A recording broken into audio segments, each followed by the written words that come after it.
बिस्मिल्लाहिर्रहमानिर्रहीम। सूरह बक़रा रुकू नंबर 20। ए माण्हूओ, जेकी शयूं ज़मीन में आहिनि तिन मां पाक हलाल खाओ ऐं शैतान जे विखुनि ते न हलो, छो त उहो अव्हांजो पधिरो वेरी आहे। शैतान रुॻो अव्हांखे बुछड़ाईअ ऐं बेहयाईअ जो हुकुम करे थो। ऐं हीअ त जेकी ॻाल्हियूं न ॼाणंदा आहियो से अल्लाह जी निस्बत में चओ, ऐं जॾहिं खेनि चइजे थो त जेकी अल्लाह लाथो तंहिंजी ताबेदारी करियो, तॾहिं चवनि था न, बल्कि जंहिं ते पंहिंजनि पीअनि ॾाॾनि खे ॾिठोसीं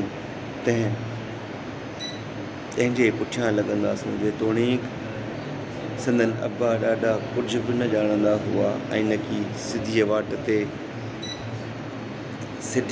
ते हुआ। ऐं काफ़िरनि खे सॾींदड़ जो मिसाल उन माण्हूअ जे मिसाल वांगुरु आहे जो अहिड़ीअ शइ खे वाक़ो करे ॿुधाए या सॾ ऐं कूक खां सवाइ कुझु न ॿुधे। काफ़िर ॿोड़ा, गूंगा, अंधा आहिनि, तंहिं करे उहे कुझु बि नथा सम्झनि। ए मोमिनो, जेका अव्हांखे रोज़ी ॾिनीसूं तंहिं मां सुठियूं शयूं खाओ, ऐं जेकॾहिं अव्हीं नेलो याने सिर्फ़ अल्लाह जी इबादत कंदड़ आहियो त संदसि शुक्रानो करियो।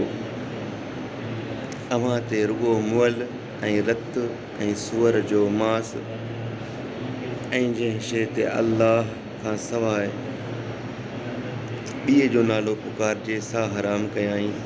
पोइ जेको न की बेफ़रमानी कंदड़ ऐं न की हद खां लंघंदड़ थी लाचार थिए ऐं खाए, तंहिं ते गुनाह न आहे, छो त अल्लाह बख़्शणहार महिरबान आहे। अल्लाह किताब मां जेकी लाथो सो जेकी माण्हू लिकाईंदा आहिनि ऐं उन जे बदिले थोरो मुल्ह वठंदा आहिनि, इहे पंहिंजनि पेटनि में बाहि खां सवाइ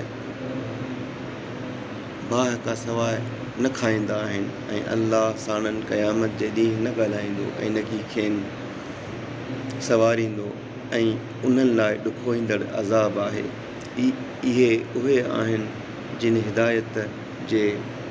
हिदायत जे बदिरां गुमराही ऐं बख़्शिश जे बदिरां अज़ाब ॻिधो याने घुरियो। पोइ अजब आहे त खेनि दोज़ख जी बाहि ते कहिड़ीअ ॻाल्हि सब्र करायो। इहो हिन करे आहे जो अल्लाह